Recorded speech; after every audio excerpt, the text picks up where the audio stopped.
Greetings, Jedi Knights. State B-Dog here, coming at you with a PlayWithSix ArmA 2 tutorial. This is how to get PlayWithSix up and running on your computer so you can play on FSJR missions and servers. Here we go. First thing you want to do is go to Google Chrome or whatever you use, and the link is in the description, but if you like doing things a hard way, you can type in PlayWithSix ArmA.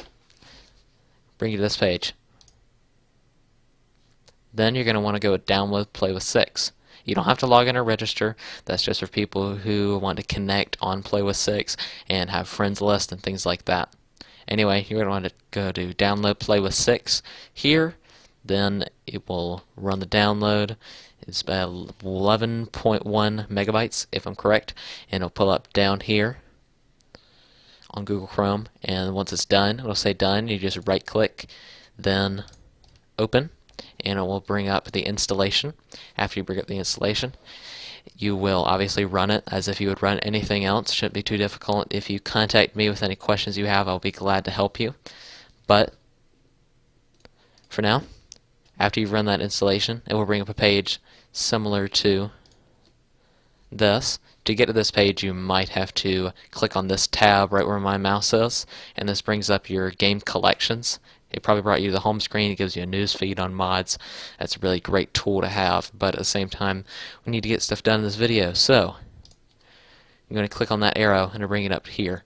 This is where you're going to store all your mods. You can create a new collection, and you can just call this guide. And what you're going to do is you're going to go to ACE and whatever mods I have listed in the description or on the forums, and you just click on the appropriate mod, and it should say folder plus, so add to guide. I click that, and look, it added it. Then I just right click and I click activate collection, or I can either just click launch collection or activate, and it should pull up right there, and click launch game, and I'll play with that mod running. But I don't need that right now. Anyway, so all you need to do is go through the mod list and make sure you have every single mod added to your appropriate collection. We'll warn you about one thing. If you see a mod that says CBA, that means you need to have the community-based add-ons right here downloaded. And when you see CBA or any other mod under another, that doesn't mean that it comes with this mod. It means you have to have it before you download it. Shouldn't be a problem with the list we have set out for you. Anyway, see, requires all of these.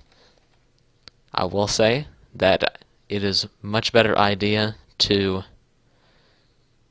activate your collection, then click launch game, than it is to select a server and join from there. It can be very glitchy if you do that.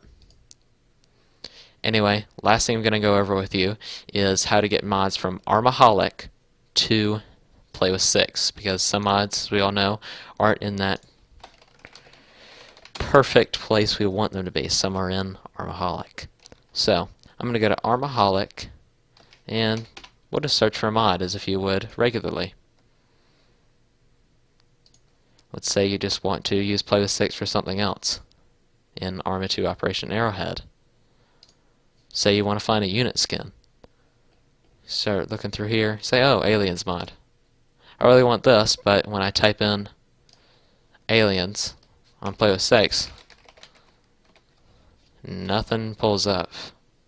Now you could have just done this by going to browse and looking through all the mods, but ArmAholic has a bigger selection. So you want aliens. You're just gonna go to the page and you're gonna download it from whichever FTP you would like. FTP 1 is the fastest for me because I'm in America. FTP 2 might be faster in Europe, not exactly sure there. Again, requirements at the very bottom. ArmA 2, that means you're good to go. So all you need to do is click that download button, and again it'll pull up right here, and then you'll just right click and you'll open. But when you open something from ArmAholic, you're obviously going to need something like 7-zip or WinRAR, and it will pull up in a new window. Say it just pulls up right here. It will show the mod folder. It'll say something like @aliens. It's not necessarily a mod folder, and you will double click on that and it will say add-ons in it, and then double click on that again and it should have all the PBO files in there. PBO file is what ArmA uses for all of its information, skins, textures, everything. Anyway, what you're going to want to do is you're going to go to your File Explorer. That's how you get to it in Windows 8.1. And you're going to want to create a new folder. And you're going to want to call that folder at Aliens, or whatever floats your boat. If it's Star Wars mod, call it at SW. But then inside that folder, you're going to need to call it another folder called add-ons. Nothing capitalized, I'm not sure that matters, but anyway, you're going to have at Aliens or at SW, whatever mod it is, and then inside that folder, you're going to have add-ons. And then inside that folder, you're going to take those PBOs, you're going to highlight them all, and you're going to drag them into that add-ons folder. It'll take a second to load up, but then you should be good to go. And then you can go back to PlayWithSix, and if it was Aliens, you should see at Aliens. If you named it Aliens, it should pull up right through here. And you just click Add to Collection, and go back to here, activate it, launch game.